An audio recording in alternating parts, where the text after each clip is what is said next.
ডাকাত দল গ্রামের একজনের দিকে একটা তীর ছুড়ে দিল, কিন্তু একটা কুকুর এসে তাদের ছোড়া সেই তীরটাকে আটকে দিল।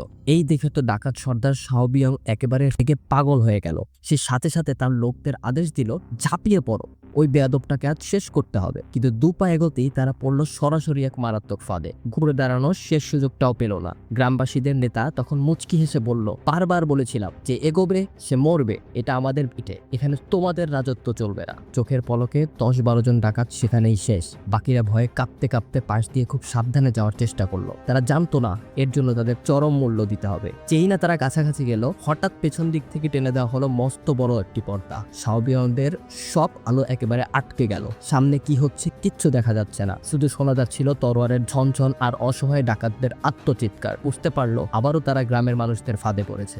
এই মুহূর্তে ডাকাতদের হৃৎপিণ্ড যেন গলায় উঠে এসেছে। এক পাশে দাঁড়ানো তাদের সেরা তরোয়াল বা জিয়াং জুয়াং আর সহ্যই করতে পারলো না।